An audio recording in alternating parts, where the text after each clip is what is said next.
ડિસઇન્ટિગ્રેશન જેવો અનુભવ થયો. ત્રણેક કક્ષાએ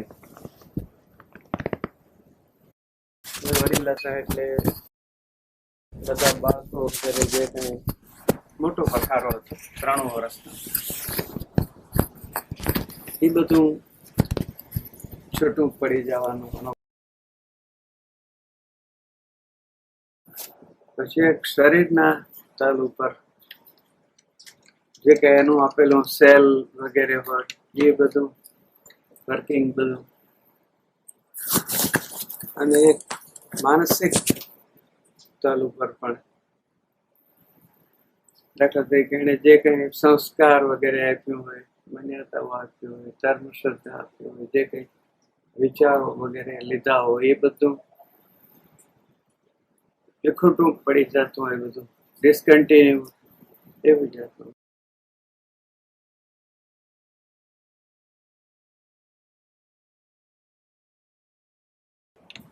એટલે એમાં જવાબ કઈ છે ના, નિવેદન છે આવું થાય ને એમાં કરવાનું તો જોવાનું જ એટલું જ.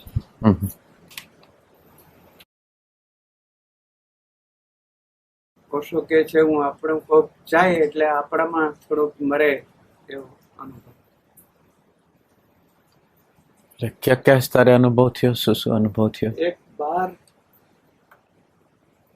જે એમનો પરિવાર હતો, જે અમે બધા હતા ભાઈઓ બહેનો, બરાબર, એમ કે એમ છૂટું પડી ગયાનો અનુભવ થયો. ઓલા પોતે હાજર હતા એટલે આખું સૂત્રવત એમ કે. બરાબર. બીજું મારા પોતાના શરીરની અંદર એવું લાગ્યું કે કેટલીક બાબતો વેરવિખેર થઈ ગઈ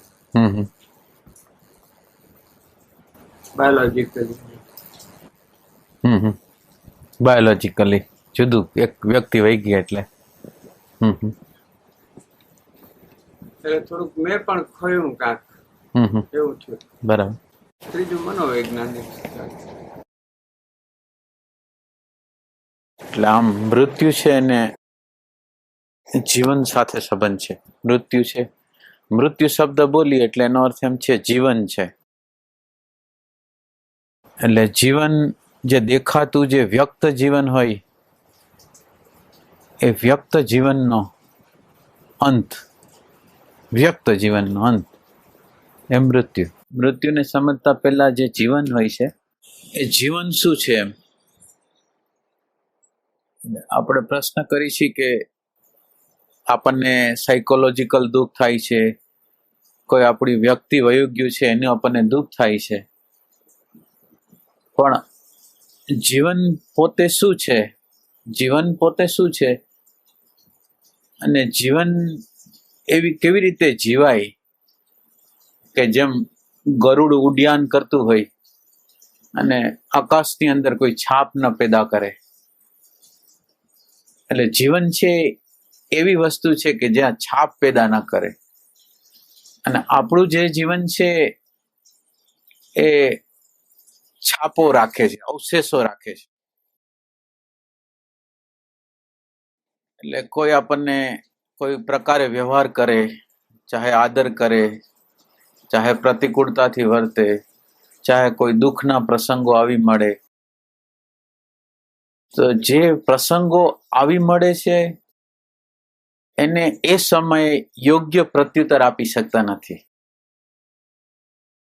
એટલે જીવન સમજાય નહીં તો મૃત્યુ સમજાય નહીં.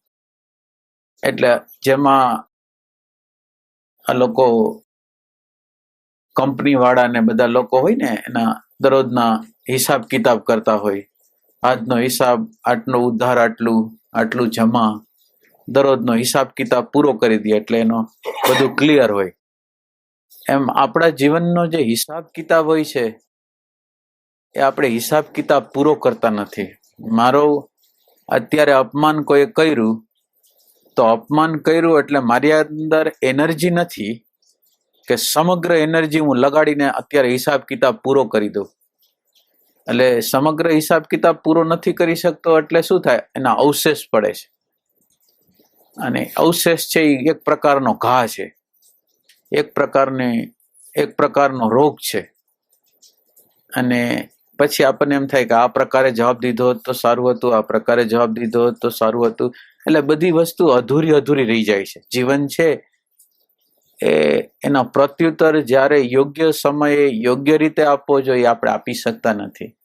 અને આપી શકતા નથી એટલે અવશેષો રહે છે, કેટલું કરવાનું બાકી રહે છે, જવાબ દેવાનો બાકી રહે છે.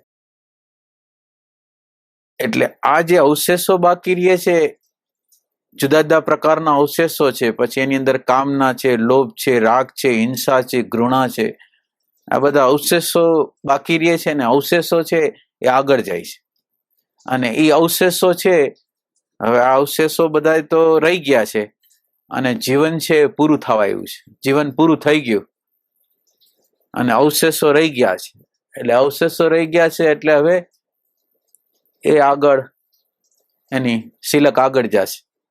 એટલે એ પછી મૃત્યુ પછી પાછું જીવન જ્યારે શરૂ થશે ત્યારે પાછી એ વસ્તુ ચાલુ થાય છે.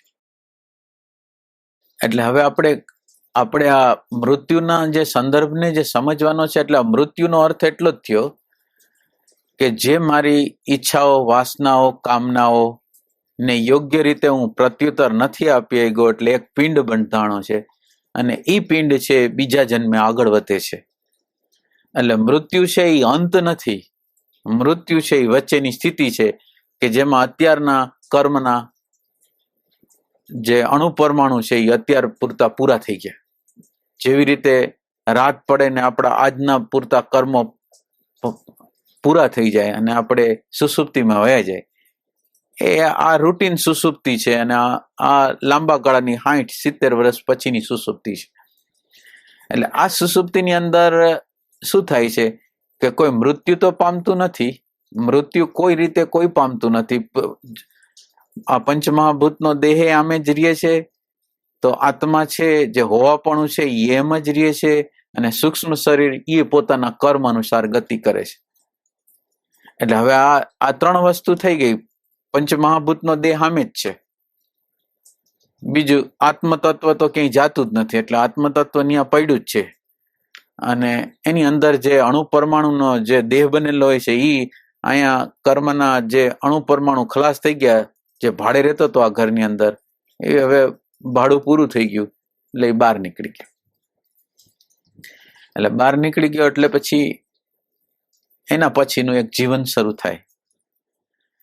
એટલે આ મૃત્યુ નામની જે વસ્તુ છે એ દેખીતી રીતે કાંઈ નથી. પણ હવે આ મૃત્યુ નામની વસ્તુ આપણને લાગે છે એનું શું કારણ છે? મૃત્યુ લાગે છે, મૃત્યુની જ્યારે વિદાય થાય ત્યારે હવે પછી આપણે ક્યારેય કોઈ દિવસ એને મળી નહીં શકી એવી અંદરની ગભરામણ હોય છે. કે માનો કે એક વ્યક્તિ આપણા નજર સમક્ષ વયું ગયું, તો એ શું આપણે એને ક્યારે મળી શકશું એ જ રૂપમાં, એ જ આકારમાં? તો એ કે ક્યારેય નહીં મળી શકે. તો એ કે ક્યારેય નહીં મળી શકી એવી જે અંદરની જે વસ્તુ છે એ આપણને અંદર મૂંઝારો કરે, આપણે કંઈક ગુમાવેલું છે એમ કંઈક કરે. તો હવે એટલે આપણે આ જે જીવન છે એને બરાબર જો સમજી જાય, અને જીવન, હવે આ જીવનને સમજવા માટે આપણે અવશેષો જે રહે છે, કોઈ પણ પ્રકારના અવશેષો, કંઈક કામ કર્યું તો એમ કે આ રીતે કર્યું હોત તો સારું હતું, આ રીતે જવાબ આપ્યો હોત તો આ સારું હતું, આવી રીતે પત્ર વ્યવહાર કર્યો હોત તો સારું હતું, આવી રીતે એ બધું અધૂરું હોય છે. એટલે હવે અધૂરું જે રહે છે એ આપણને જીવનને પણ સમજવા દેતું નથી અને મરણને પણ સમજવા દેતું નથી. તો હવે જીવનને સમજવું હોય તો શું કરવું જોઈએ? તો એ કે જીવનને સમજવા માટે જીવનની જે ઉર્જા છે એ જીવનની ઉર્જાને સમગ્ર રીતે આપણે જો લગાડી દઈએ, સમગ્ર રીતે જે તે વસ્તુ બની રહી છે એમાં લગાડી દઈ તો કામ થાય. એટલે સમગ્ર રીતે લગાડી દે એટલે શું? એટલે અત્યારે આપણી અંદર 3 પ્રકારની ઉર્જા છે. એક બાયોલોજીકલ ઉર્જા કે જે અન્ન દ્વારા આવે છે, એક જે સાયકોલોજીકલ ઉર્જા કે જે શ્વાસ દ્વારા આવે છે, અને એક બુદ્ધિની ઉર્જા જે ઇમ્પ્રેશન દ્વારા આવે છે, શબ્દ, સ્પર્શ, રૂપ, રસ, ગંધ દ્વારા. હવે આ 3 પ્રકારની ઉર્જા આ યંત્ર માટે આપણે રૂટીનમાં વાપરી છે. અને રૂટીનમાં વાપરી છીએ, આ ઉર્જાને વાપરી નાખી છીએ. કેવી રીતે વાપરી નાખી છીએ? તો એ કે ક્ષુલ્લક સંબંધોમાં, છીછરા સંબંધોમાં, પ્રેમ વિહોણા સંબંધોમાં, ભયમાં, લોભમાં, ઘૃણામાં, ડે ડ્રીમિંગમાં, આપણે વિચારોમાં, આ બધી રીતે આપણે આ ઉર્જા જે આપણને મળે છે 3 પ્રકારે, એ 3 પ્રકારે ઉર્જાને આપણે વાપરી નાખી છે. એટલે વાપરી નાખી છીએ એટલે જેટલું આપણને એનર્જી મળે છે એટલી વાપરી નાખી તો પછી આપણે આગળ ગતિ ન થાય. અને આપણી અંદર એવી શક્યતા છે કે જો આ એનર્જીનો જો બચાવ કરી આપણે તો આપણે આ દિવ્યતાને, પરમ તત્વને, શાંતિને, નિર્વિચાર અવસ્થાને, અને એક એવું તત્વ છે કે જેને કંઈ ટચ ન કરે, આ વિશ્વની કોઈ વસ્તુ ટચ ન કરે એવા તત્વને પામી શકે એવી શક્યતા માનવ જીવનની અંદર આપેલી છે. તો આ માનવ જીવનની અંદર જે શક્યતા આપેલી છે એ આ રીતે ઉર્જાને આપણે વ્યય કરી છીએ. એટલે હવે આપણે, અને જીવન છે એ સામાન્ય જીવન છે. તો એ કે શું કરવું છે સવારથી સાંજ લગીન? તો એ કે સવારથી સાંજ લગીન પૈસા કમાવા છે, સંબંધોમાં જીવવું છે, જુદા જુદા પ્રકારના શબ્દ, સ્પર્શ, રૂપ, રસ, ગંધમાં જીવવું છે, અહંકારમાં જીવવું છે. એટલે જીવનની જે ગતિ છે એ હાવ સામાન્ય છે. જીવનની ગતિ છે એ જાણે યાંત્રિક છે. અને જે સમાજના લોકોએ બાયોલોજીકલ ડેટા જે મળેલા છે એ આપણને પુશઅપ કરીને જઈ રહ્યા છે. હવે એ જે જઈ રહ્યા છે એટલે આપણે શું થાય, જે દિવ્યતા આપણે પ્રગટ કરવાની છે, જે સત્તત્વને આપણે પ્રગટ કરવાનું છે, જે આનંદ તત્વને પ્રગટ કરવાનું છે, એ આનંદ તત્વ પ્રગટ થયા વગરનું દુઃખવાળું, સ્વાર્થવાળું, કપટવાળું, લોભવાળું, લુચ્ચાઈવાળું જીવન શરૂ થાય. હવે આ લોભવાળું, લુચ્ચાઈવાળું, કપટવાળું, સીમિત સંબંધોવાળું, છીછરા સંબંધોવાળું, છીછરા પ્રેમવાળું જે આ જીવન જે શરૂ થાય છે, હવે આ જીવન જો આપણને કબૂલ ને મંજૂર હોય તો પછી આ દિવ્યતા જે પ્રગટ થાય એ દિવ્યતા પ્રગટ આપણી અંદર નહીં થાય, પ્રેમ તત્વ પ્રગટ નહીં થાય, શાંતિ તત્વ પ્રગટ નહીં થાય, આનંદ તત્વ પ્રગટ નહીં થાય. એટલે લાખો કરોડો અબજો માણસો છે, અને અબજો માણસો છે એ આ બસ શબ્દ, સ્પર્શ, રૂપ, રસ, ગંધ, પૈસા, પ્રતિષ્ઠા પાછળની ગતિ છે. એટલે આમાં કોઈ લક્ષ્ય નથી. લક્ષ્ય છે એ સ્થૂલ લક્ષ્યો છે, પૈસાની પ્રાપ્તિ છે, અહંકારની કોઈ ઉપલબ્ધિ છે, મોટાઈ છે, માન છે, એ સિવાય કઈ જીવનનું લક્ષ્ય નથી. એટલે જીવન કેવું હોય પછી? એ જીવનની અંદર કોઈ સાર ન હોય. હવે આવા જીવનમાંથી જો આપણે બહાર નીકળવું હોય, અને જીવન કેવી રીતે જીવવું, અને મૃત્યુ શું છે, અને પ્રેમ નામનું તત્વ શું છે, એને જો આપણે સમજવું હોય તો પછી આપણે જુદા પ્રકારની દ્રષ્ટિકોણના, જુદા પ્રકારના અંદરના સંશોધનની જરૂર પડે. તો આપણે સવાલ કરવો જોઈએ. આપણે આપણી જાતને સવાલ કરી છે. આ મૃત્યુના પ્રશ્નને આપણે સમજવા માંગીએ છીએ, એટલે મૃત્યુના પ્રશ્નને સમજવા માટે આપણે જીવનને સમજવા માંગીએ છીએ.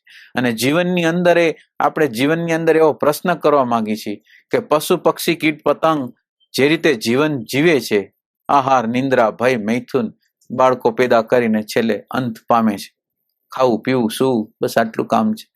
તો માનવ દેહ છે એ ફક્ત એટલા માટે મળેલો છે, જે પશુ પક્ષી લોકો જે કરી રહ્યા છે એ જ આપણે કરવાનું છે કે એનાથી કંઈક જુદી વસ્તુ કરવાની છે? તો એ જે આપણને જ્યારે આ પ્રશ્ન આપણી અંદર જ્યારે થાય તો આપણે જીવનને, એટલે આપણે હવે ક્વેશ્ચન કરવો જોઈએ કે આ જે જીવનની જે ઉર્જા છે એનો સ્ત્રોત શું છે? આ જીવન જે આપણને મળેલું છે એ જીવનની ઉર્જાનો સ્ત્રોત કોણ છે? આ જે જોવે છે, જાણે છે, સાંભળે છે, સ્પર્શનો અનુભવ કરે છે, એ કોણ છે? આ બ્રહ્માંડ જેણે બનાવ્યું એ કોણ છે? વ્યક્તિગત રીતે જોવું હોય તો આ પ્રેમ વગરની સ્થિતિ છે, ભયવાળી સ્થિતિ છે, હિંસાવાળી સ્થિતિ છે, એને હું કેવી રીતે દૂર કરી શકું? આ બધા આપણા જીવનના પ્રશ્ન. હવે જીવન જો આપણે આનંદથી પસાર કરવું હોય, શાંતિથી પસાર કરવું હોય, તો આપણી અંદરનું અજ્ઞાન છે, આપણી અંદરનો રાગ છે, આપણી અંદરનો દ્વેષ છે, એને દૂર કરવા આપણે મથવું જોઈએ. તો હવે જો આપણને એવો ક્વેશ્ચન થાય, જીવન પ્રત્યેનો ક્વેશ્ચન થાય કે આટલું જ જીવન છે, ફક્ત આટલું જ જીવન છે, કે થોડા પોતાના પત્ની, બાળકો અને એની સાથે નિકટનો કોઈ નાતો નહીં, કોઈ યારે નિકટનો નાતો નહીં, અંદરનો કોઈ આંતર સંબંધ નહીં, અને હાવ પ્રેમ વિહોણું જીવન, સ્વાર્થવાળું જીવન, જેવી પ્રતિકૂળતા આવે એવી હિંસા, એવો ક્રોધ આપણી અંદર પ્રગટ થાય. તો બસ આ જ જીવન છે કે આ જીવનની પારની વસ્તુ છે? એ જો આપણે સંશોધન કરવા માટે તત્પર થાય તો આ જે જીવનની જે ઉર્જા છે એ જીવનની ઉર્જાને આપણે બચત કરવી જોઈએ. હવે આપણે જીવનને સમજવા માંગતા હોય તો જીવન શું છે એનું ઓબ્ઝર્વેશન, અવલોકન કરવું જોઈએ કે આ જીવન સવારથી સાંજ લગીને હાલે છે એમાં શું શું બની રહ્યું છે.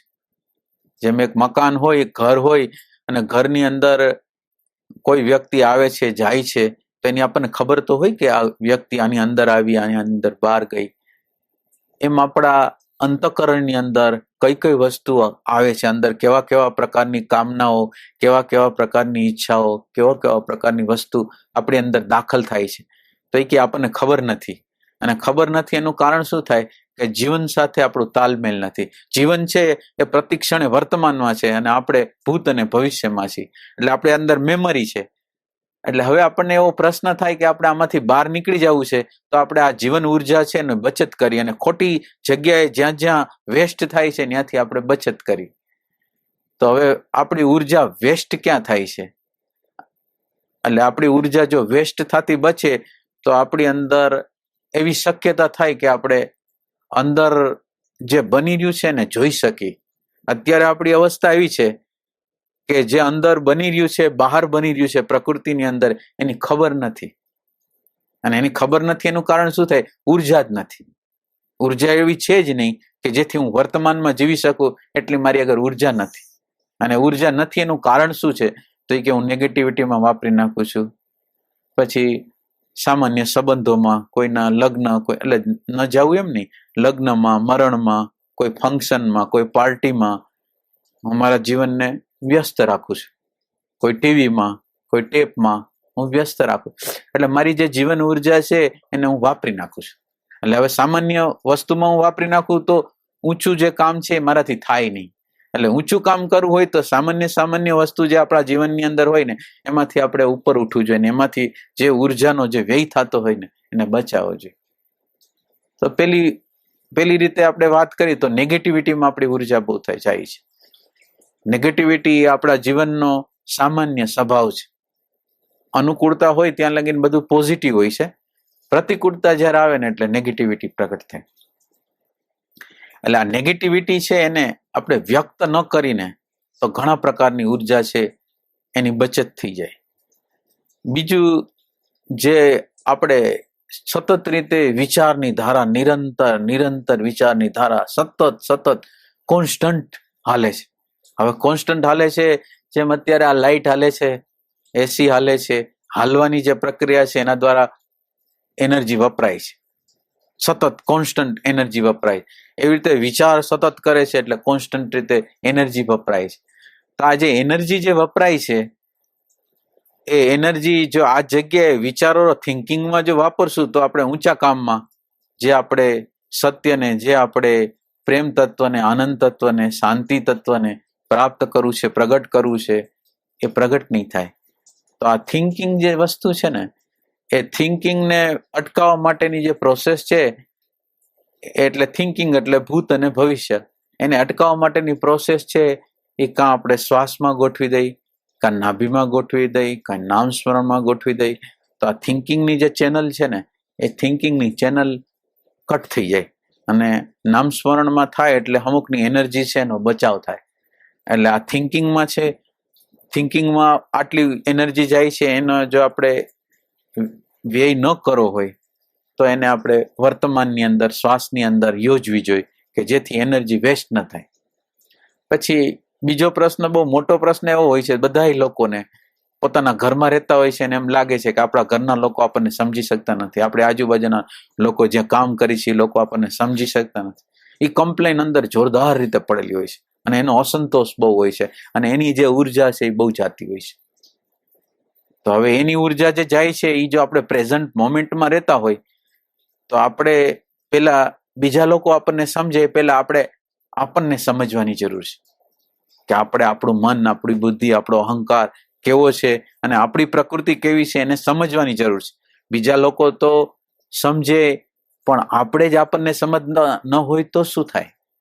તો બીજા લોકોની અપેક્ષાઓ, માનવની જે અપેક્ષા છે એ બીજા લોકો એને સમજે એવી છે, અને એમાં એનર્જી, અને સતત રીતે એની એનર્જી વ્યય થાય છે. તો હવે એના માટેનો ઉપાય આપણે એવો કરી કે આપણે આપણા મનનું અવલોકન કરીએ, આપણા જે વિચારો આવે છે, જે વૃત્તિ ઉઠે છે, જે ભાવ ઉઠે છે, એનું અવલોકન કરવાનું રાખી. અને અવલોકન કરવાનું રાખી તો આપણે આપણને સમજી જાય, અને આપણને સમજી જાય એટલે બીજા સમજાઈ જાય. અને બીજા કેમ આપણને સમજી નથી શકતા એ આપણે સમજી જાય કે આપણે બીજાને નથી સમજતા, આપણે વ્યસ્ત હોય છે, આપણા વિચારોની અંદર વ્યસ્ત હોય છે. તો આ એક આ વસ્તુ હોય છે.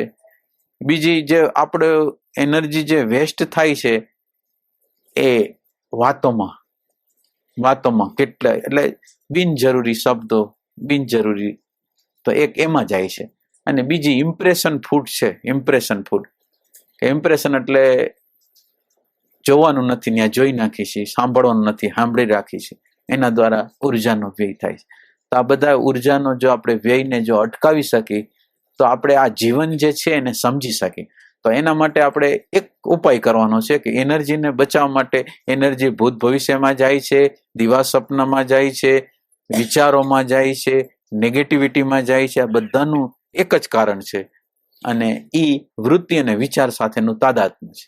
આ બધાનો ટોટલ મારી દઈ તો વિચાર અને વૃત્તિ સાથે આપણું તાદાત્મ્ય થઈ ગયું છે, એટલે મેમરી સાથે તાદાત્મ્ય થઈ ગયું છે, એટલે આપણે એનો ઉપાય તરીકે, હવે આ એનર્જીને બચાવવાના ઉપાય તરીકે આપણે વર્તમાનમાં જીવવાનું, શ્વાસમાં જીવવાનું, નાભીમાં જીવવાનું, કોઈ નામમાં જીવવાનું પ્રયોગ કરવો જોઈએ. કે આપણે સતત રીતે જ્યારે નવરા પડી અને આપણે આની અંદર કોઈ વાત માનવાની નથી, પણ આપણે આપણા જીવનનું અવલોકન કરવાનું છે કે આપણે શ્વાસમાં હોય ત્યારે શું હોય, અને આપણે સ્મૃતિના માળખામાં હોય ત્યારે શું હોય. આ બે વચ્ચેનો આપણે ભેદ કરવાનો છે. સ્મૃતિના માળખામાં હશે તો વિચારોની ધારા, નેગેટિવિટી, કમ્પેરિઝન, એ બધી વસ્તુ એની રીતે, અને ભૂતકાળના દુઃખો યાદ કરવાની પ્રક્રિયા, એના દ્વારા અંતઃકરણની અંદર નેગેટિવિટીઓ, આ બધી વસ્તુ હાલતી હોય છે. અને જ્યારે વર્તમાનમાં જ્યારે આપણે જીવતા હોય છીએ ત્યારે આ બધી વસ્તુ કપાઈ જાય છે. એટલે આ એનર્જી છે એ જોરદાર રીતે આપણી અંદર જો આટલું કામ કરી શકી તો એનર્જી આપણી અંદર બરાબર રીતે બચે. હવે આ એનર્જી બરાબર રીતે બચે તો હવે આપણે એને યોજી શકી ક્યાં? તો કે એને યોજી આપણે જોવામાં. અત્યારે આપણે જોઈ શકતા નથી, જાણી શકતા નથી, અને જોઈ અને જાણી છીએ એ કલર વાળું જોઈ છીએ, કલર વાળું જાણી છીએ. એટલે આપણે સ્વતંત્ર રીતે જેમ છે એમ જોઈ શકતા નથી. જે વસ્તુ જોઈ છે એમાં આપણો કલર ચડાવી દે છે. એટલે જોવાની પ્રક્રિયા બરાબર નથી. એટલે હવે આપણે આ જે જોવાની જે પ્રક્રિયા જે કરી છે, હવે એને આપણે બદલાવી હોય તો આ જે મેમરીનું ક્ષેત્ર છે એની બહાર જો આપણે નીકળી જાય અને વર્તમાનમાં, શ્વાસમાં, એમાં જીવવાનું જો શરૂ કરી તો પછી આ મેમરીની જે વસ્તુ, જે એનર્જીનો બગાડ કરે છે, એને બદલે એક જોવાનું તંત્ર, એક જોનાર જે તત્વ છે એ પ્રગટ થાય. અને જોનાર તત્વ પ્રગટ થાય એટલું નહીં, પણ એની અંદર એવી શક્તિ પેદા થાય, મનન કરવાની શક્તિ પેદા થાય. હવે આ એનર્જી બચી છે, ખરેખર એને વિચાર થાય કે ખરેખર મારી અંદર કોઈ એવું તત્વ છે કે ખરેખર આ પ્રકૃતિથી એક જુદી જ વસ્તુ હોય, જેની અંદર પ્રેમ નામનું જ તત્વ હોય, બીજું કઈ હોય જ નહીં. તો એનું મનન કરવાની જે ક્ષમતા છે એમાંથી આવે છે. એટલે હવે એમાંથી આવે તો હવે એટલે એની અંદર હવે આપણે જો વર્તમાનમાં જીવતા થઈ ગયા, ને વર્તમાનમાં જીવતા થઈ ગયા એટલે એનર્જી આવી, એટલે જોવાની ક્ષમતા આવી, એટલે જોવાની ક્ષમતા આવી એટલે વિચારવાની ક્ષમતા આવી, કે આપણે વિચાર કરી શકીએ. અત્યારે કોઈ પણ પ્રકારની આપણી અંદર વિચારણા, સ્વતંત્ર વિચારણા નથી. આપણે વિચાર કરી છીએ, છાપા શું કહે છે, ટીવી શું કહે છે, રાજકારણી માણસો શું કહે છે, ધાર્મિક માણસો શું કહે છે, એ વિચારણા આપણી હોય છે, એટલે બહારની. અને સ્વતંત્ર જે આપણી અંદરની મૌલિક વિચારણા છે એ હોતી નથી. એટલે આ જે મૌલિક જે વિચારણા છે એ પેદા કેવી રીતે થશે?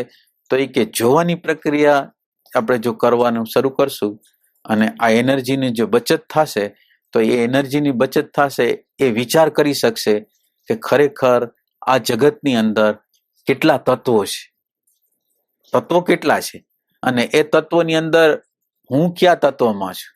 તો એ કે આ પંચ મહાભૂત, સત્વ, રજસ, તમસની પ્રકૃતિ છે, એની સામે આ પ્રકૃતિ તો જળ છે, સત્વ, રજસ જળ છે. તો એની અંદર એવી કઈ શક્તિ છે કે એ શક્તિ પ્રવેશ કરીને જળ વસ્તુને જીવંત કરી દે છે. જેમ રમકડા હોય, એ રમકડાને ચાવી આપે, પાવર આપે તો ચાલતું થઈ જાય. આ જે પ્લેન હોય છે, મોટર હોય છે, એની મેળે ચાલુ થઈ જાય. એ કઈ શક્તિથી ચાલુ થઈ જાય? તો એ શક્તિ જે શક્તિથી આ જળ પ્રકૃતિ ચાલુ થાય છે એનું આપણે મનન ચિંતન કરી શકીએ, એનો નિશ્ચય કરી શકીએ કે એક એવી શક્તિ છે કે જે શક્તિની અંદર કોઈ જાતનું પરિવર્તન થતું નથી અને ફક્ત જોવે છે, જાણે છે, સમજે છે અને એને આ પ્રકૃતિની કોઈ પણ પ્રકારની અસર થતી નથી ને એ આ પ્રકૃતિથી, તમામ પ્રકૃતિથી જુદી હસ્તી છે, એવું જો આપણને જ્ઞાન થાય, એવી કોઈ સમજ થાય અને એ સમજ છે આપણા જીવનની અંદર કાર્યરત થાય, તો હવે કાર્યરત થાય તો શું થાય અને કાર્યરત ન હોય તો શું થાય? તો કે કાર્યરત નથી હોતી તો એવી રીતે થાય છે કે કોઈએ મારું અપમાન કર્યું એટલે મારા ભૂતકાળની સ્મૃતિમાંથી રિએક્શન પેદા થાય છે. એટલે હું જ્યારે સ્મૃતિના માળખામાં હોઉં છું ત્યારે ભૂતકાળની વસ્તુ છે એ રિએક્શન કરે છે અને જ્યારે જોવાને જાણવામાં હોઉં ત્યારે શું કરું? તો એ કે જોવાને જાણવામાં જ્યારે હોઉં ત્યારે મારી અંદર જે પ્રકારની ભૂતકાળની સ્મૃતિઓ ઉઠે એને સમગ્ર ઉર્જાથી એક એવું કેન્દ્ર, એનર્જીનું એવું કેન્દ્ર કે જે મેમરી નથી પણ ખાલી જોવાનું જ કેન્દ્ર છે, જે ખાલી ફક્ત જોવે છે, ફક્ત જાણે છે. એટલે સ્મૃતિના કેન્દ્રનું વિસર્જન થઈ ગયું અને એવું કેન્દ્ર નિર્માણ થઈ ગયું એની અંદર કે ખાલી જબરજસ્ત રીતે એક શક્તિ છે અને એ શક્તિ જોવે છે. તો આ જે શક્તિ જે જોવાની પ્રક્રિયા કરે છે ને આ મેમરી છે એ અદ્રશ્ય થઈ જાય છે અને મેમરી અદ્રશ્ય થઈ જાય છે એનો સેન્સ કે મેમરી છે એને જોઈ શકે છે. એટલે હવે ભૂતકાળના જે રિએક્શનો છે એ રિએક્શનોને આ જોવે છે. હવે રિએક્શનોને આ પોતે જો જોઈ શકે, રિએક્શનોને પોતે જોઈ શકે તો રિએક્શનમાં ભળશે નહીં. અને બીજું, હિસાબ કિતાબ અહીંયા પૂરો કરે છે. માનો કે અત્યારે મારું અપમાન કર્યું અને હું રિએક્શન ઉપર સમગ્ર રીતે મારી ઉર્જાને વાપરું છું કે આ રિએક્શન શું છે, આની અંદર શું છે, ક્રોધ છે, હિંસા છે, શું છે, અને ઈ જે ક્રોધ ને હિંસાના જે કન્ટેન્ટ તત્વ છે એને હું જોઈ લઉં છું, સમજી લઉં છું. એની સાથે કઈ તાદાત્મ્ય કરતો નથી, એ ક્રોધ સાથે તાદાત્મ્ય કરતો નથી, હિંસા સાથે તાદાત્મ્ય કરતો નથી, એ માન્યતા સાથે તાદાત્મ્ય નથી કરતો. તો હિંસા મારી અંદર કાર્યરત નથી થતી, ક્રોધ મારી અંદર કાર્યરત નથી થતો, તો મારી શાંતિ છે એ અકબંધ રહે છે. હવે દરેક પ્રસંગ આવે છે, એક વ્યક્તિને જોઉં છું અને મને આસક્તિ થઈ જાય છે. તો જેવી આસક્તિ થાય છે, જેવો રાગ થાય છે એવી અંદર ખબર પડી ગઈ. અને રાગ થાય છે એની રાગની અંદર શું શું હોય? મારી અગર એનર્જી છે, હું કઈ તાદાત્મ્યમાં કે સ્મૃતિના માળખામાં જીવતો નથી, તો સ્મૃતિના માળખામાં જીવતો નથી એટલે રાગ એટલે શું? તો એ કે રાગ એટલે મારી અંદર સુખ નથી, મારી અંદર આનંદ નથી, એટલે હું કોઈ વ્યક્તિ, કોઈ વાતાવરણ, કોઈ પરિસ્થિતિ, કોઈ સિદ્ધાંત, કોઈ માન્યતા, કોઈ ધર્મ, કોઈ દેશ, એને હું ચોંટી જાઉં છું. અને આ ચોંટવાની જે પ્રક્રિયા છે એ એટલા માટે છે કે મારી અંદર આનંદ નથી, મારી અંદર સુખ નથી. તો આનંદ અને સુખ નથી તો શું સુખ જળ વસ્તુમાં છે? પ્રશ્ન કરીશી. તો આપણે ઊંડાઈથી ને હૃદયની તીવ્રતાથી, હૃદયની આમ પ્યાસથી જો આપણે ગોતી તો આપણને એમ ખ્યાલ આવે કે જળ વસ્તુમાં કોઈ દી આનંદ હોય નહીં. આ મૃત શરીર છે એની અંદર ક્યારે આનંદ હોઈ શકે? આ મૃત શરીર છે, તો મૃત શરીરની તો અત્યારે આ મૃત જ છે. ફક્ત એનર્જી જે એની અંદર અત્યારે પસાર થઈ રહી છે, કાર્યરત છે, એના જે અણુ પરમાણુ કાર્યરત છે, એને લીધે આ શબ્દ, સ્પર્શ, રૂપ, રસ, ગંધનું સુખ આવી રહ્યું છે. પણ સુખ વસ્તુમાં નથી. સુખ છે એ ચેતન તત્વ હોય, જોનાર હોય, જાણનાર હોય, જેની અંદર જ્ઞાન થતું હોય, એની અંદર આનંદ હોય. તો આવી જો આપણી અંદર સમજ પ્રગટ થાય, આનંદ છે એ મારી વસ્તુ છે, તો હવે રાગ કરવાની વસ્તુ કેવી રીતે રહેશે? આ રાગ જે આપણે કરી છે, હવે આપણો જે પ્રશ્ન છે એ મૃત્યુનો પ્રશ્ન છે અને મૃત્યુનો પ્રશ્ન છે એ રાગનો પ્રશ્ન છે. રાગનો પ્રશ્ન છે એટલે એક આકૃતિ છે, એ આકૃતિ હારે હું એટેચ થઈ જાઉં છું અને એ આકૃતિને એટેચમેન્ટ એવું થાય છે કે પછી એ જ્યારે વિદાય થાય ત્યારે મને અંદર એમ ખેદ થાય છે કે વ્યક્તિ વહી ગઈ, એની હવે એમ કે એનું અસ્તિત્વ જ ન રહ્યું. એવું જ્યારે એને થાય એટલે અંદર મૂંઝારો થાય, અંદર દુઃખ થાય. આ બધું થાય છે એનું કારણ શું છે? તો એ કે આ રાગ છે ને એ એનું મુખ્ય કારણ છે. અને પ્રત્યેક ક્ષણે મને જીવન જીવતા નથી આવડતું. હવે મને માનો કે મારી અંદર આનંદ છે, મારી અંદર આનંદ છે તો મારે કઈ વસ્તુનો રાગ કરવો, કઈ વસ્તુ સાથે ચોંટવું, શા માટે મારે ટીવી જોવું, શા માટે મારે ટેપ જોવું, શા માટે સંબંધોમાં જીવવું? એટલે એનો અર્થ એમ નહીં કે આ કંઈ કરવાનું નહીં, આ બધું કરવાનું, પણ કરવામાં આપણે માલિક છીએ, ગુલામ નથી. હું ટીવી જોઉં છું તો માલિક છું, સંબંધોમાં જીવું છું તો માલિક છું, સંબંધોનો ઉપયોગ કરું છું. એક નાટક છે, આ નાટકની અંદર મારો એક પ્રકારનો રોલ છે અને મારે રોલ પૂરો કરવાનો છે. અને આ રોલની અંદર મારું આ વાસ્તવિક સ્વરૂપ જે આકૃતિ રૂપે દેખાય છે, ગુણ રૂપે જે દેખાય છે એવું નથી. હું એને પ્રકાશ જે કરું છું ને એ હું છું.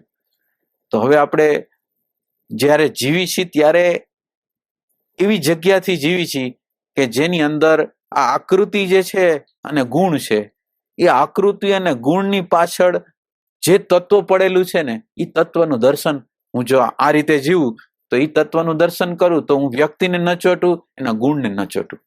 કોઈ વ્યક્તિને કંઈ ચોટવાની જરૂર નથી, ગુણને કંઈ ચોટવાની જરૂર નથી. મને એની અંદરનું ખરેખરું તત્વ છે એ મને દેખાય છે કે આ જે જીવનતા છે એ કોની છે, આ ખરેખર અસ્તિત્વ છે એ કોનું છે, તો મને દેખાય છે. અને દેખાય છે એટલે મને હવે રાગ દ્વેષનો સંબંધ નથી. અને અત્યારે આ શરીરની અંદર હું અશરીરીને જોઉં છું.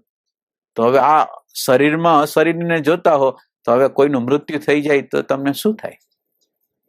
તમે કોઈ દી ચોટેલા જ નહોતા, તમે કોઈ દી એ શરીરને સાચું માનેલું જ નહોતું, અને તમે શરીરની પારનું જે તત્વ છે એને જ જોતા હતા. તો હવે પ્રશ્ન નથી કે હવે એ વ્યક્તિ વિદાય થઈ ગઈ, એ વ્યક્તિ મારામાંથી કપાઈ ગઈ, એવું થતું નથી. આત્મા રૂપે જોવો તો હજી છે. અને હજી તમારે હવે જો બીજી રીતે તમારે કંઈક કરવું હોય, તમારે એનો સંબંધ સ્થાપવો હોય સૂક્ષ્મ શરીર રૂપે, જો તમે તમારી અંદર પૂર્ણતા ન હોય અને તમારે સ્થાપવો હોય તો એ જે વાઇબ્રેશનની રેન્જમાં છે એ વાઇબ્રેશનની રેન્જમાં તમે આવી જાઓ.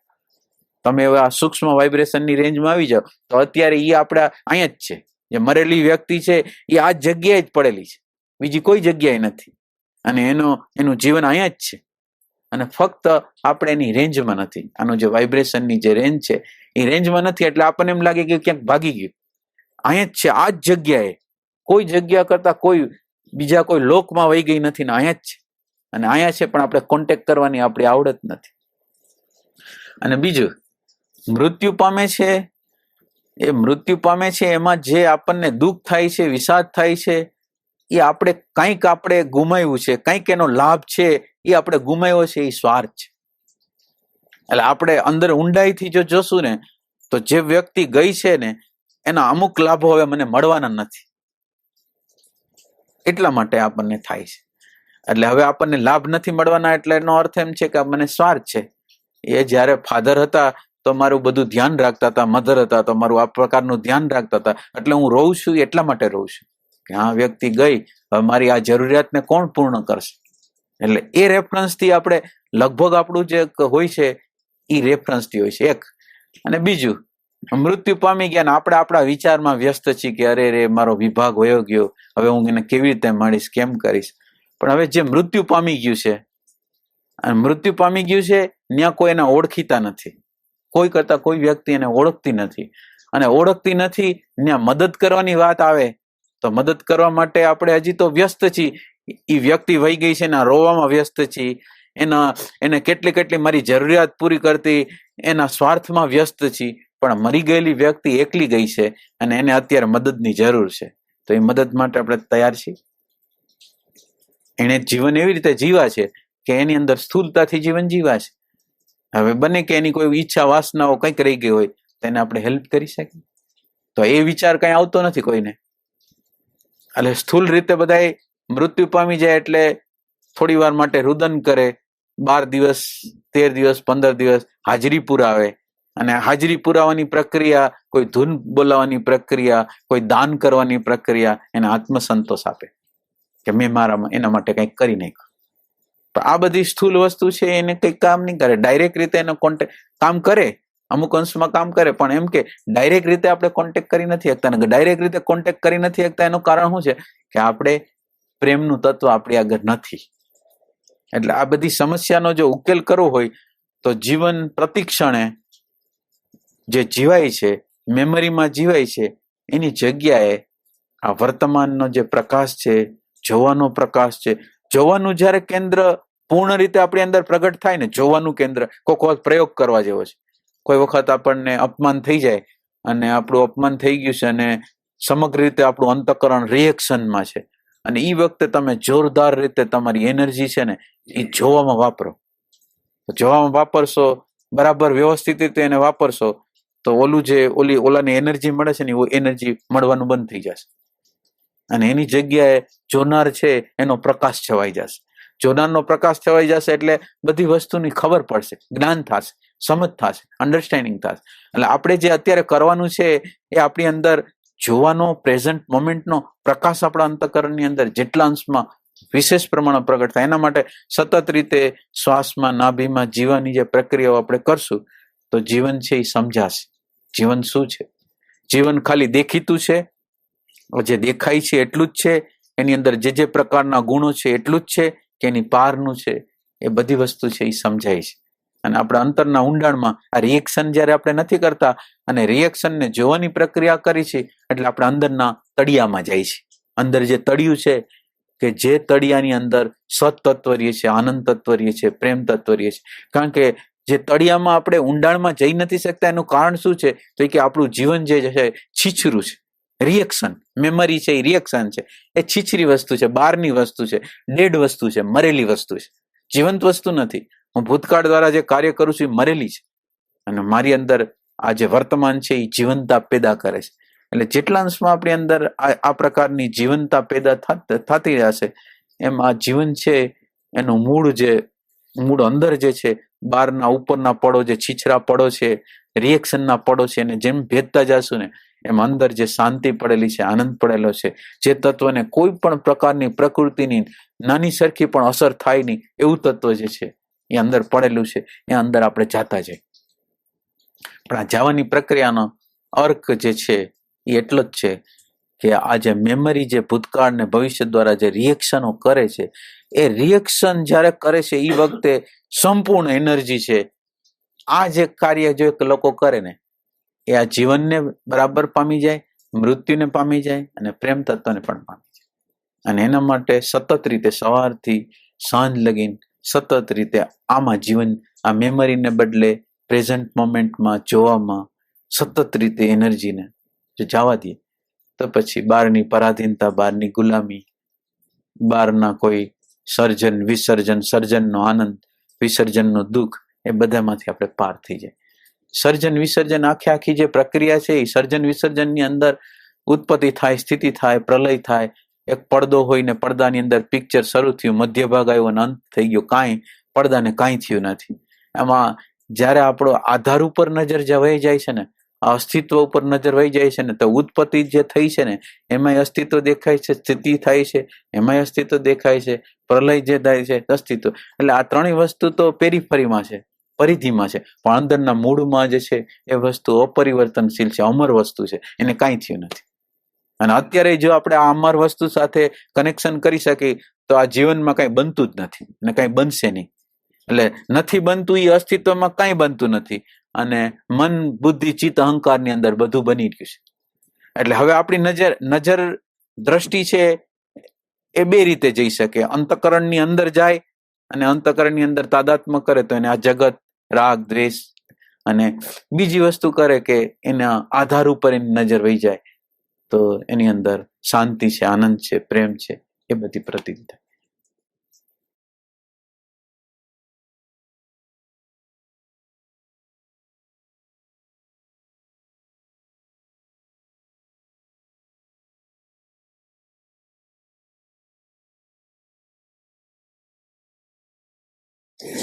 મૃત્યુ પામે ત્યારે જેમ કે વ્યક્તિ કે આ મૃત્યુ પામે પછી અમુકને એવી વ્યક્તિ કે સ્વર્ગે અમુક એવી વ્યક્તિ કે એને જેમ કે આ મોક્ષ છે, તો આમાં મૃત્યુ અને મોક્ષ. એટલે મોક્ષ તો જીવતા થાય. મોક્ષ હોય ને, મોક્ષ એટલે મુક્તિ. એટલે એમ કે આપણું શરીર મરી જાય ને તો બીજા લોકો બાળી નાખે, આપણું શરીર મરી જાય તો બીજા લોકો બાળી નાખે, પણ આપણું સૂક્ષ્મ શરીર છે ને એ બીજા ન બાળી શકે. આપણું સૂક્ષ્મ શરીર હોય ને એ આપણે જ બાળવું પડે. એટલે જે વ્યક્તિ જીવતા આ સૂક્ષ્મ શરીર એટલે રાગ, દ્વેષ, લોભ, ઘૃણા, ભય, આ સૂક્ષ્મ શરીર છે. તો આ સૂક્ષ્મ શરીરને આપણે જીવતા બાળી નાખીને એટલે મોક્ષ કહેવાય. રાગમાંથી મુક્ત થઈ ગયા, દ્વેષમાંથી મુક્ત થઈ ગયા. એટલે મોક્ષ છે એ જીવતા મળે. અને આ બધી વસ્તુ છે એ મરેલાની કલ્પનાઓ છે કે મર્યા પછી આમ થાય, આમ થાય, આમ થાય. મરેલા આપણે અંતકરણ અત્યારે જેવું છે ને એવું જગત મર્યા પછી હોય. આપણી અત્યારે અંતકરણની જે હાલત હોય ને એવી જ હાલત ત્યાં હોય. એટલે એવું કઈ નથી. અને બીજું, એ ક્યાંય જાતા નથી, અહીંયા જ છે. મરેલા માણસો અહીંયા જ હોય છે, ક્યાંય જાતા નથી. પણ આપણે એની વાઇબ્રેશનની રેન્જમાં નથી હોતા, બસ એટલું જ છે, બીજું કઈ નહીં. પછી એને કોઈ લોક, જુદા જુદા લોક કે લોક એટલે આપણા ચક્ર જે છે એ ચક્ર પોતે એક લોક છે. મૂલાધાર ચક્ર છે એ લોક છે, આ આજ્ઞા ચક્ર છે એ લોક છે, અને આ સહસ્ત્રદલ છે એ લોક છે. તો એ બધા લોક છે. હવે તમે જીવનની અંદર જીવતા હતા ત્યારે કઈ જગ્યાથી જીવતા હતા? હૃદયથી જીવતા હતા, તમારા આત્મજ્ઞાનથી જીવતા હતા, વ્યાપકતાના ભાવથી જીવતા હતા, કે ખાવ કરતા હાવ તમારા સંસ્કારો નિશેષ કરીને જીવતા હતા? એના ઉપર એનો આધાર છે.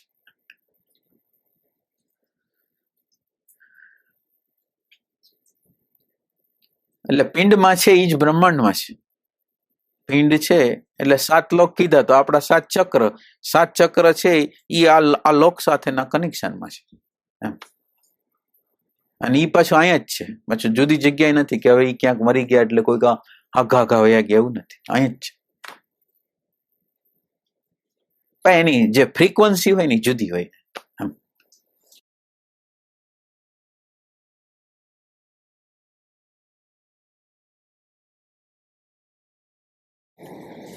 એટલે આ સંસારમાં આપણે જીવી છીએ પણ દુઃખ નથી લાગતું કે ત્રાસ નથી લાગતો, કઈ લાગતું નથી એમ કે જીવન એમ બરાબર છે એમ. સવારથી હાંજ લગીનું જીવન, જુદી જુદી જગ્યાએ સવારથી હાંજ લગીનું જીવન જે જીવતા હોય એમાં લગભગ કોઈને વાંધો ન હોય. કોઈ પ્રશ્ન હોય તો એ પ્રશ્નને જુદી જુદી સોલ્વ કરે, પણ આમ જીવન યોગ્ય લાગે.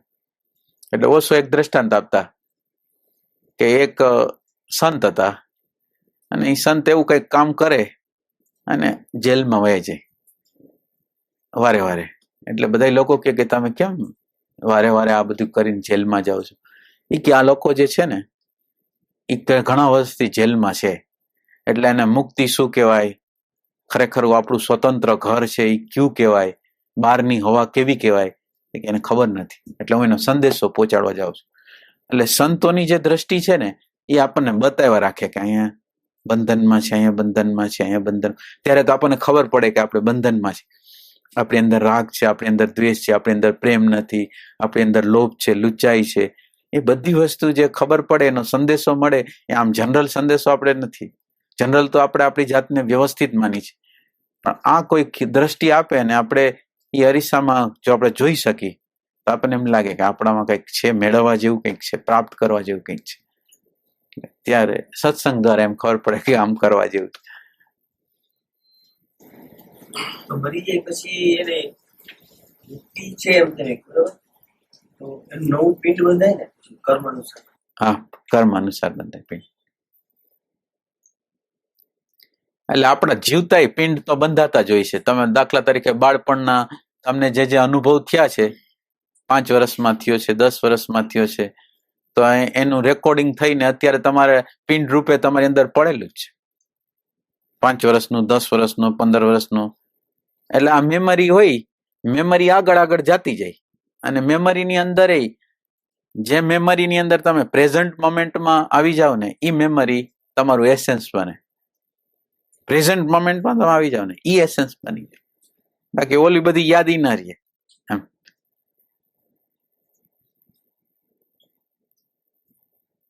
એટલે તમે વિચાર કરો કે અત્યારે તમે જે જીવન, એટલે આપણે આમ આગળ જવાની જરૂર નથી. તમે અત્યારે જે જીવન જીવો છો એ તમારા ભૂતકાળના કેટલા બધા એક્સપિરિયન્સોનું પરિણામ છે અત્યારે. એટલે અત્યારનું તમારું જીવન છે એ કાલના અણુ પરમાણુનો પિંડ અત્યારે કાર્યરત છે. એટલે કાલના અણુ પરમાણુ તો કેટલાય મરી ગયા, ઘણાય મરી ગયા, જુદા જુદા પ્રકારના 7-7 વર્ષે મરી જાય છે, એવા મરી ગયા. પણ તમે કાલથી અત્યારે જીવો છો. એટલે અત્યારે તમારો પુનર્જન્મ છે. તમારું ઓલું મૃત્યુ થઈ ગયું છે, પણ એ મૃત્યુના જે, એટલે ભૂતકાળના જે સંસ્કાર છે એ અત્યારે અમુક પ્રકારના જ્ઞાન રૂપે તમે જીવન જીવી રહ્યા છો. પણ આ જ્ઞાન તમે જે જીવો છો એ ભૂતકાળનું પરિણામ છે. એટલે અત્યારે તમે જે જીવન જીવો છો એ ભૂતકાળ પ્રમાણે જ જીવન જીવો છો. એટલે અત્યારે તમારો એક જન્મ જ છે, અને એ ભૂતકાળ દ્વારા આવેલો જન્મ છે અત્યારે જ એમ.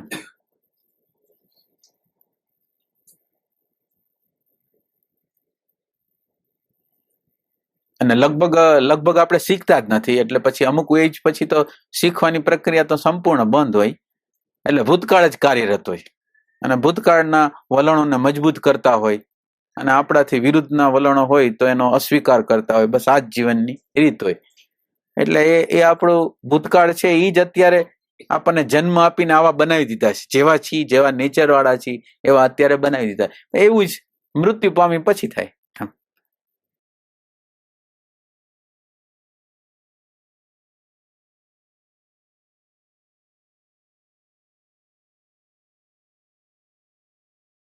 રાગદ્વેષને જે આપણે જોઈએ પ્રક્રિયામાં આપણે entry લઈએ, આપણે એમ લાગે કે આપણે એ વખતે જોઈએ સ્મૃતિ કેન્દ્ર છે, વળી પાછો એના અવશેષો હોય, એમ કહેવાય કે આપણે સમગ્ર જોયું.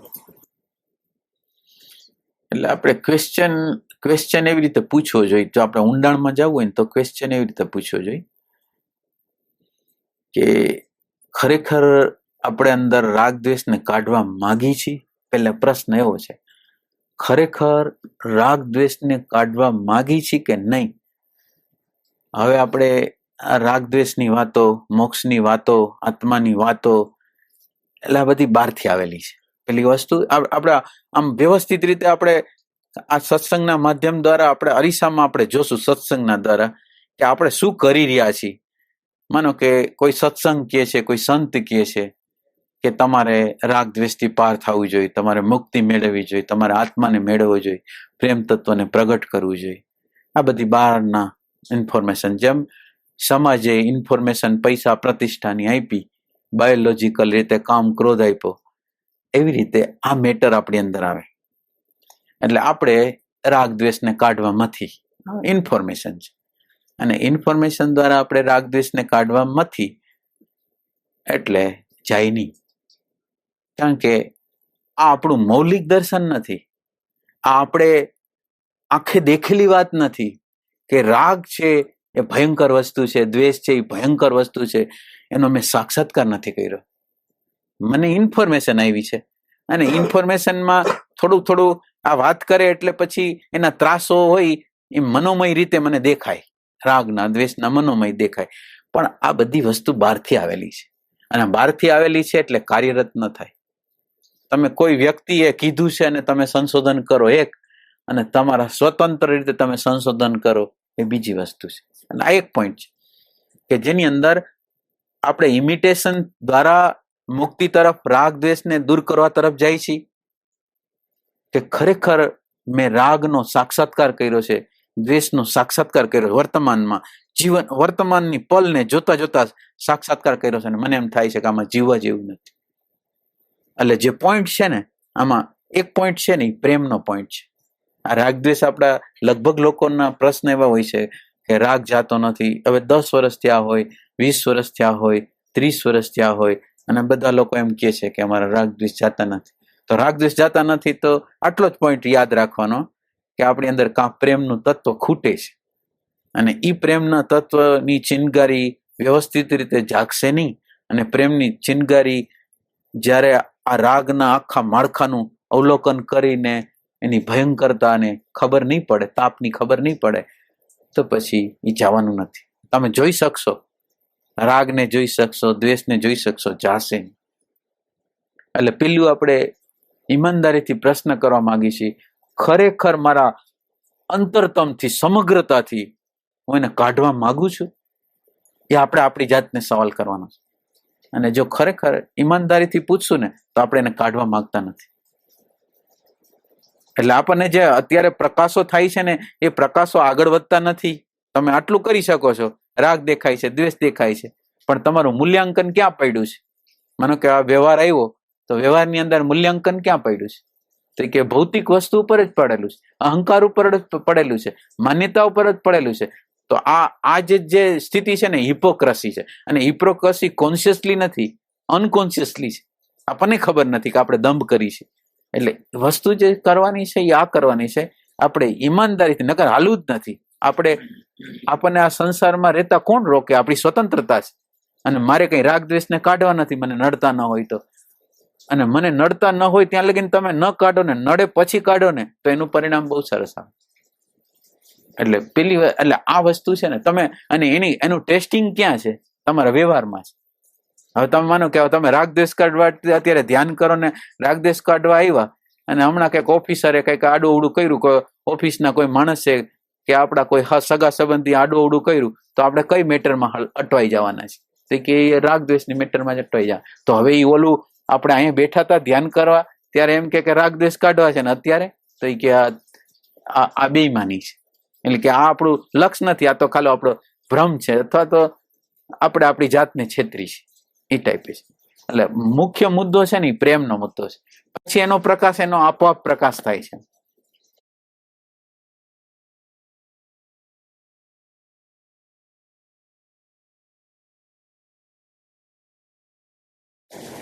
એટલે બરાબર છે જવાબ, એમાં કઈ અધૂરું નથી.